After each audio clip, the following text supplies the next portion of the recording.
공불이색, 색과 공은 하나의 것만 세상 사람들이 스스로 색과 공이 있다고 분별하는 것이다. 도가에서는 대방은 구석이 없고 뒤섞여서 한 몸이다 라고 하였으며, 불가에서는 삼천대천 세계를 합하여 한 세계를 이룬다고 하였고, 유가에서는 동산에 올라보니 노나라가 조그맣고 태산에 올라보니 천하가 작더라고 하였다. 앞에 있는 우거진 울타리를 치워버리면 이쪽과 저쪽의 구별이 어디 있겠는가. 옛사람은 현성들은 항상 평등한 지혜를 행하며 분별상을 내지 않는다고 하였다. 삼교의 현성도 또한 공하며 사생육도도 또한 공하다. 위로는 부처님으로부터 아래로는 미물, 곤충, 초목까지도 각각 본래 모두 공하다. 강설, 사지 가운데 제7식을 뒤집어 평등 성질을 이룹니다. 누구나가 골고루 열애의 지혜를 가지고 있습니다. 공돌이만 바로 보게 되면 곧바로 깨달음의 문으로 들어가 본성을 바로 알게 되나 이 세상 사람들은 꿈에도 보지 못할 뿐 아니라 들어보지도 못합니다. 공했다 하면 허공처럼 생각합니다. 고속버스를 타고 가는데 어느 사람이 이런 말을 합니다. 모든 것은 공한 것 아닙니까? 지금 차를 타고 가는데 굴을 지나가지 않습니까? 본래 굴이 아닌데 뚫어놓고 보니까 공하지 않았습니까? 모든 물체가 공한 것 아닙니까? 요새 서양의 과학자들이 물체를 부숴놓고 보니까 아무것도 없더라고 합니다. 없는 가운데 미미한 것이 있는데 그것은 육안으로 측량할 수 없답니다. 그렇게 아는 것은 성문연각의 공이고 진정한 공의 도리가 아닙니다. 주에 또한 대박이 아직 흩어지기 이전, 음양이 나뉘기 이전, 두 가지 의가 나뉘기 이전, 삼재가 세워지기 이전에 무슨 나라고 하는 것이 있겠는가. 원래 다 하나의 도리이고 대박이 흩어졌기 때문에 천지가 합해지고 삼재가 성립되고 그래서 우주 만유가 번식되어 생겨났다. 지금에 이르러서 근본으로 돌아가지 못하니 무엇 때문인가. 다만 중생이 집착하기 때문에 원래 공인 줄을 알지 못하고 자기를 미혹해 대상 경계를 따라 마음에 전도된 견해를 내며 대상 경계를 따라 유전하며 하나에 돌아가지 못한다. 근기와 보는 것이 같지 않아 색에 집착하고 공에 집착하여 색이다 공이다 하는 두 가지 견해를 따르게 된다. 강설, 미혹하기 때문에 찰나에 따라갑니다. 말을 들으면 말을 따라가고 이해와 생각으로 물체를 보고 잘못 판단합니다. 참 공을 알지 못하고 자기를 잃어버립니다. 상대방이 화나게 하는 소리를 한번 해보죠. 곧바로 따라갑니다. 모든 중생을 따라가 자기를 잃어버립니다. 조주스님도 분연히 시비하면 자기를 잃어버리고 근본 마음은 꿈에도 보지 못한다고 했습니다. 뱀은 돌이 보이지 않고 개는 색깔을 보지 못한다. 아름다운 아내는 남편이 보기에는 사랑스럽지만 시어머니가 보기에는 미울 수 있습니다. 그리고 집안의 심부름꾼은 그 아름다운 여인에게 무관심합니다. 전도된 눈으로는 모든 것을 거꾸로 보기 때문에 공의 도리를 보지 못하는 것이죠. 색이다 공이다 하니까 여러분은 바로 공에도 따라가고 색에도 따라가지 않습니까? 주에 어떤 사람이 여기에서 확연히 공을 깨달으면 몸과 마음이 평등하고 안과 밖이 둘이 없어 공과 색을 보지 못하며 사물에 끄달려 다니지 않고 경계에 속지 않을 것이다. 모두 평등한데 어떻게 하나가 있겠는가. 문득 하나에 돌아가면 다만 하나가 또한 많음이다.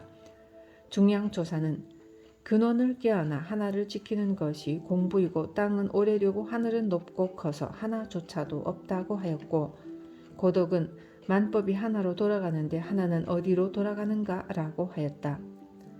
강설, 공은 깨달아야 아는 것입니다. 공을 깨닫기 전에 아는 것은 사량 분별이고 아는 것이 아닙니다.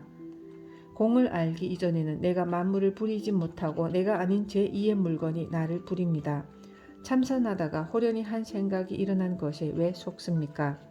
2년 전에 함안에 있는 종단의 원로 스님이 입적하셨는데 다비식에는 가지 못하고 사구제 때 법문 좀 해달라고 하여 갔습니다.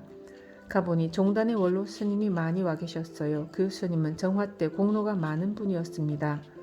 법문은 간단히 했고요. 저녁에 어떤 비구 스님이 저를 찾아왔습니다. 스님, 저는 일찍이 깨친 바가 있었습니다. 그래요. 어떻게 깨쳤죠? 무인도에 있으면서 금강경을 독송했습니다. 일념으로 외우고 있는데 갑자기 섬도 없어지고 물도 없어지고 온 대천세계에 빛이 하나 있었습니다. 그래서 이것이다 하고 깨달은 바가 있었습니다. 그것을 깨친 것으로 생각합니까? 그렇습니다. 그건 잘못된 것입니다. 금강경을 잘못 보셨습니다. 어째서 그렇습니까? 금강경에 만약 모양으로 나를 보거나 음성으로 나를 구하는 자는 삿된 도를 행하는지라 열애를 볼 수 없다고 했습니다. 빛을 본 것은 색을 본 것인데 어찌 그걸 보고 깨쳤다고 합니까? 그것은 금강경을 제대로 본 것이 아니고 경계에 속은 것이죠. 알겠습니다. 제가 몰랐습니다. 다시 공부하세요. 화두를 공부하는 데에는 그런 것이 없습니다. 털끝만큼이라도 무엇을 본 것을 가지고 깨쳤다고 하면 깨친 것과는 천리만리나 먼 것입니다. 후송, 그대는 하나가 돌아간 곳을 알고자 하는가? 자, 말해보아라. 하나는 어디로 돌아갔는가? 에이, 개가 펄펄 끓는 기름솥을 하는구나. 알았는가? 사람과 소를 인식하지 못하며 아득히 자취조차 없고 도의 끝까지 이르러 공이 와도 공이 아닐 때 흰 조각 흰 구름으로 돌아가니 오직 밝은 달만 남아 하늘을 비추더라. 전에 어느 스님이 원래 관음사 향곡 스님에게 만법귀일 일귀하처를 깨달았다고 찾아갔습니다. 어떻게 깨달았느냐? 하나는 어디로 돌아갔지? 만법으로 돌아갔습니다. 에라 이놈아, 그걸 밥 먹고 깨달았다고 하는 것이냐? 만법은 하나로 돌아가고 하나는 만법으로 돌아가고 빙빙 잘 돌려라. 그렇게 대답하는 분이 없지 않아 있습니다. 어느 선지식은 일귀하처에 대하여 합의라고도 했습니다.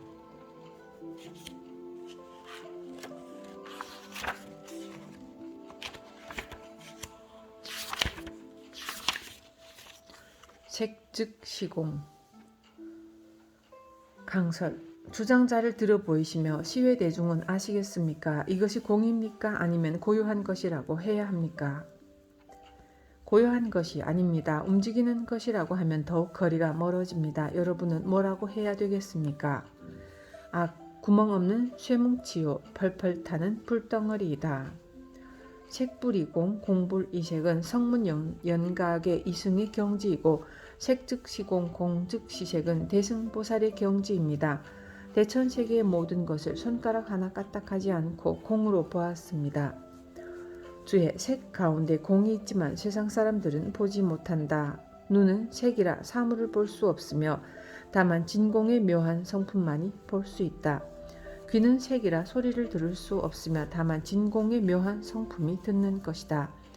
코는 색이라 냄새를 맡을 수 없으며 다만 진공의 묘한 성품이 아는 것이다. 혀는 색이라 말을 할 수 없으며 다만 진공의 묘한 성품이 말을 하는 것이다. 몸은 색이라 촉감을 느낄 수 없으며 다만 진공의 묘한 성품이 촉감을 느끼는 것이다. 다리는 색이라 걸을 수 없으며 다만 진공의 묘한 성품이 걷고 달리는 것이다. 손은 색이라 잡을 수가 없으며 다만 진공의 묘한 성품만이 가로잡는 것이다. 이와 같이 진공 묘성이 없으며 눈으로 볼 수 없고 귀로 들을 수 없으며 코로 냄새를 맡을 수 없고 혀로 말을 할 수 없으며 다리로 걸을 수 없고 손으로 물건을 잡을 수 없다. 의근은 이름만 있을 뿐 모양이 없지만 쪼개 나누면 84,000가지의 견문각지가 되며 그것은 모두 육근으로 돌아간다. 강설 중생은 눈앞에 보이는 육신의 눈에 속고 있습니다. 그래서 전도입니다. 우리가 그대로 쓰면 되는데 근기가 하열하여 언하에 깨우치지 못하기 때문에 선을 하는 것입니다. 내가 당신 몸이 필요하니 당신을 죽이겠소 하면 아무런 공포심도 아끼는 마음도 없이 척하고 내줄 수 있겠습니까? 이 세상 사람들은 자기 몸을 가장 아끼고 집착하기 때문에 그렇게 되지 않습니다. 번지풍광의 마음을 드러내서 쓰면 일체의 애착심, 공포심, 집착심이 없어서 작은 것에 머물러 시시비비의 장단에 놀아나는 그런 마음을 쓰지 않습니다. 그대로 바로바로 행합니다. 주해 몸에 두루 해서 신통묘용을 다 쓰고 있다. 옛사람은 몸을 통해 있는 것이 이것이고 몸에 두루 한 것이 이것이다라 하였고 도가에서는 다른 곳에서 멀리 찾으려 하지 마라. 하루 종일 24시간 내내 온 몸을 둘러싸고 있다고 하였다. 색과 공이 다르지 않은 묘한 이치가 모두 드러나니 색을 색이라 하면 참다운 색이 아니며 공을 공이라 하면 진공이 아니어서 모두 대공에 돌아간다. 강설, 전에는 공인이 색인이 하는 것을 부정하고 따로 묘리가 있는 것처럼 하였는데 여기에서는 색과 공이 조금도 다르지 않다고 했습니다. 전창은 전체가 환히 밝게 드러난 것을 말합니다. 주해, 자 말해보아라. 이 이치가 어떠한가? 야보도천 스님은 모양이 있고 추구함이 있는 것은 다 망령된 것이며 모양도 없고 그림자도 없는 것은 편고에 떨어진 것이다. 당당하고 세밀한데 어찌 틈이 있겠는가? 한길 차가운 빛이 태허공에 빛날 뿐이다고 하였고 도경에서는 공과 공 아닌 것을 알고 색과 색 아닌 것을 아는 것은 비춤이라고 한다 하였다. 강설, 나무가 바짝 말라 이파리 하나 없는 것을 편고라고 합니다. 나는 지금 장황하게 말하고자 한다. 만약 일체의 모양이 있는 대상 경계를 보면 집착하지 않게 하며 망정을 잊고 생각이 끊어진 곳에 이르면 진에 미하지 않게 하라. 상에 집착하면 있음에 집착하고 진에 미혹하면 공에 떨어진다. 만약 공에도 집착하지 않고 있음에도 집착하지 않으면 이 사람은 비로소 일을 마친 사람이라 할 수 있다. 알았는가? 졸지 말고 성성하라. 만 개의 구멍이 모두 한 구멍 때문에 통하니 한 구멍은 능히 태허공을 받아들인다. 고요한 가운데 한 구멍을 붙잡아 머문다면 손을 털고 다 대도 속으로 돌아가리라.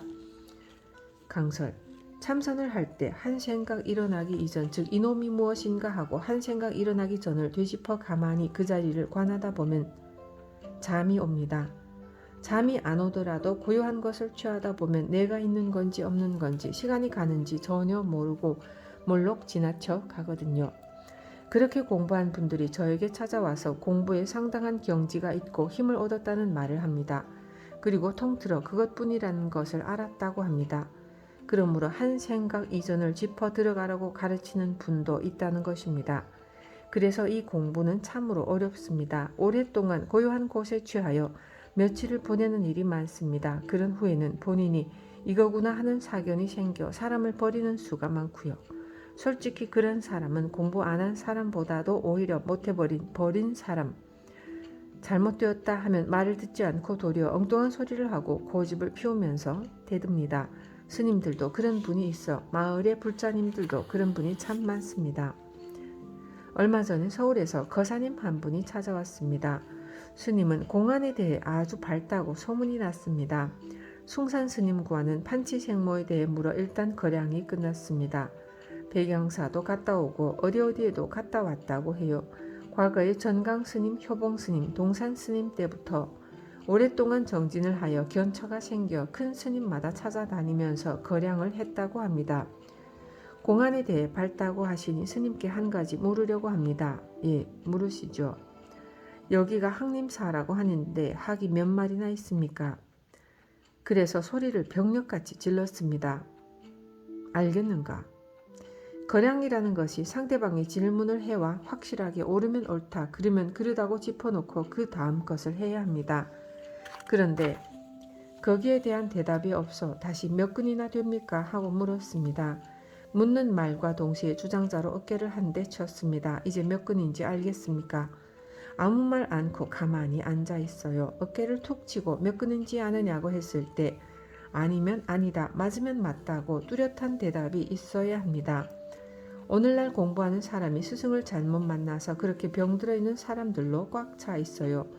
이렇게 물으면 이렇게 대답하면 된다. 딱 이렇게 물어서 이런 대답이 나오면 맞다고 생각하니 이것이 얼마나 큰 병통입니까? 자기 신세 망치는 일입니다. 이 공부는 진정한 선지식을 바로 만나 바로 지도를 받아야지. 그렇지 않으면 일생 동안 공부한 것이 차라리 안 한 것보다 못하게 됩니다. 고요한 데 취하면 안 됩니다. 그러나 공에도 집착하지 않고 있는데도 집착하지 않고 있는데도 집착하지 않으면 바야흐로 이 사람은 일을 마친 사람이라고 할 수 있습니다. 하지만 이 대목이 또 꺼림직한 대목입니다. 옛 조사가 말한 것이라도 허물이 있나 없나를 잘 살펴야 합니다. 물론 그릇된 것도 그분은 법을 쓰기 위하여 말한 것이기 때문에 옳은 것입니다. 어제 반야심경 강의할 때 일귀하처를 이야기하면서 소리를 병력같이 지르고 펄펄 끓는 가마솥을 개가 핥는다고 말했습니다. 색 가운데 공이 있는 것을 사람이 보지 못합니다. 이것은 귀로 듣는 것이 아니라 진공묘성이 보는 것이며 듣는 것이고 맛을 보는 것입니다. 앞에서 진공묘성이 본다고 했는데 도교에서 말하는 것을 보면 아주 흡사합니다. 제법 그럴듯하죠. 도교, 유교는 부처님 말씀을 능가할 수가 없기 때문에 자기의 존재를 유지하기 위하여 나름대로 부처님 말씀에다가 한마디씩 더 붙입니다. 그러나 뭔가 꺼림직하고 뭔가 허물이 붙습니다. 개송에서 9구멍 운운한 것은 도교에서 하는 말인데 내용을 엇비슷하게 해놓은 것입니다. 도교에서는 인맥을 통하는데 호흡의 기운으로 인맥을 통하는 것입니다. 염통 하나만 통하면 다 통하는 것이죠. 작년에 인맥을 통하는 분이 왔었는데 처음에는 고생을 좀 했지만 통하고 나니까 자연히 맥이 돌아갑니다. 그래서 항상 젊고 약을 안 먹어도 힘이 넘칩니다. 그런데 답답한 것은 무언가 마음속에 의심이 안 풀립니다. 라고 해요. 그래서 제가 그랬습니다. 그거 소용없다. 이 몸은 태어나면 없어지는 것인데 그것 돌려서 100년 더 살면 뭐 하겠는가? 예, 그렇습니다. 이제 공부를 해야겠습니다. 과거에 설봉 스님이 위산 스님에게 물었습니다. 색을 볼 때 거기에서 문득 마음을 본다고 하니 내가 일러보아라. 도리어 허물이 있겠는가? 고인이 그렇게 말한 적이 있습니까? 그렇기는 하나 다시 한번 생각해 보아라. 그렇다면 이르지 않겠습니다. 위산 스님이 호미를 들고 말없이 나갔습니다. 위산 스님이 재차 설봉 스님을 참례하러 가니 스님이 물었습니다. 어디서 오는가? 저는 총령에서 오는 길입니다. 오다가 어느 곳에서 달마를 만나보았느냐? 다시 무슨 곳이 있습니까? 너는 너에게 있는 것을 믿지 않느냐? 화상이여, 공연히 지능뭉치 붙이기를 좋아하지 마십시오. 설봉 스님이 쉬어가거라 라고 하였습니다. 이것을 깊이 생각해 보세요. 유교와 도교에서는 부처님 말씀에 맞서 보려고 무척 애를 쓰고 불교 경전과 조사어록에 말을 많이 붙여놓았습니다. 유교에서는 인간의 현실을 도덕적인 것으로 밝히려고 많이 노력했지만 인생 문제를 근원적으로 해결할 방법이 없습니다. 현실의 고뇌를 어떻게 해결할 것인지를 중점적으로 말씀하신 것은 부처님 경전이고 또 조사스님의 말씀입니다. 반야심경 역시 인생 문제를 확실히 파헤쳐 더 이상 다른 것을 듣지 않아도 우리의 고뇌를 뛰어넘게 합니다. 반야심경은 우리 중생의 고뇌에 대해 어떻게 해결할 것인가를 너무나도 잘 밝혀 놓았어요. 여기에 중요한 매개체가 있습니다. 그것은 이 경의 강설이 끝날 즈음에 말해주고 회향하겠습니다. 수행의 단계에는 삼현십지가 있습니다. 초지보살부터는 성인이라 할 수 있는데 그렇기는 하나 칠지보살도 이쪽 언덕이지 저쪽 언덕은 아닙니다. 몽중 화두가 성성할 수 있으면 칠지보살입니다. 그 정도만 되어도 죽을 때 매하지 않고 가는 곳이랍니다. 그 경지는 생명이 끊어질 때 가는 곳을 알지만 태어날 때 매해집니다. 깊은 잠 속에서도 오매이려가 되면 8지 이상 10지입니다. 그렇다고 하나 깨달아서 본지 풍광을 안 것은 아직 아닙니다. 반야심경을 들을 때는 심도 있게 모든 것을 내던지고 일념으로 들어야 깨칠 수 있습니다. 모든 것을 내던지고 비워야 하며 모든 것이 부서져야 합니다. 바닥까지 철저히 부서지라고 하는 것입니다. 이 말을 심도 있게 듣고 의심이 나면 철저히 공부해야 하고 의심이 안 나면 그 문제를 생각해야 합니다. 그래야 들을 자격이 있고 끝까지 들으면 아 그것이었구나 하고 알게 됩니다.